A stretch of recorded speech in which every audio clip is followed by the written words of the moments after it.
நான் உனக்கு எதுவுமே சொல்ல முடியாது. கேட்டாரான் ஏன்னு. அந்த அம்மா சொல்லிச்சான், உன் பையில இருக்கிற பைபிளை அகற்றிட்டேன், உன் பாக்கெட்ல இருக்கிற வசனத்தை அகற்றிட்டேன், உன் இருதயத்தில் இருக்கிற வசனத்தை என்னால் அகற்ற முடியல. கரங்களை விட்டுதாங்க. இந்த காலையில் எல்லாம் சந்தோஷத்தோட சொல்றீங்களா? உங்க வேத தேவனுடைய வார்த்தை இன்னைக்கு உங்களுக்கு எங்க இருக்குது? கமாண்ட் கரங்களை வைத்து சொல்லுங்க. கர்த்தருடைய வார்த்தை உங்க வீட்டுல அலமாரியில இருக்குதா? கர்த்தருடைய வார்த்தை உங்க வீட்டு டேபிள்ல இருக்குதா? கர்த்தருடைய வார்த்தை உங்க பையில இருக்குதா? இல்ல கர்த்தருடைய வார்த்தை உங்க இருதயத்துல இருக்குது. கடைசியாக எலியா தேவ சமுத்திரம் ஒளிந்து கொண்டிருந்தார்.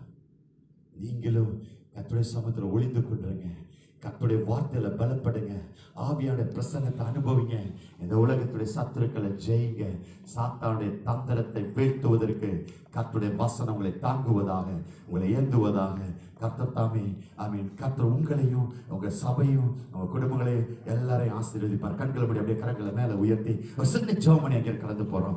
ஆமீன். நம்ம சொல்லப்பட்ட வார்த்தை மனுஷன் அப்பத்தால மாத்திரம் எல்லாம் சேர்த்து சொல்லுவீங்களா? மனுஷன் அப்பத்தால மாத்திரம் அல்ல, தேவனுடைய வாயிலிருந்து புறப்படுற வார்த்தையினால. நல்ல பிதாவே ஆமீன். இன்றைக்கு கேட்ட வசனத்தின்படி நான் உங்களுடைய வார்த்தையினால பிழைப்பேன், ஆவியானவனை அனுபவிப்பேன், உங்களுடைய வார்த்தைக்கு கீழ்ப்படிவேன். சாத்தானுடைய தந்திரத்தை அவருடைய யுக்திகளை ஜெயித்து ஆமீன் தேசத்துல ஓடிக்கொண்டிருக்கிற நரகத்துக்கு நேரம் ஓடிக்கொண்டிருக்கிற ஆத்துமாக்களை கொள்ளையடித்து உங்களுடைய வருகைக்குள்ள சொர்க்கத்துல சேர்ப்பேன். ஆண்டவரே, என்னையும் என் ஆவி ஆத்துமா சரீர குடும்பம் எங்க சபைகளை பலப்படுத்துங்க, எங்களை உயர்த்துங்க, எங்களை தாங்குங்க.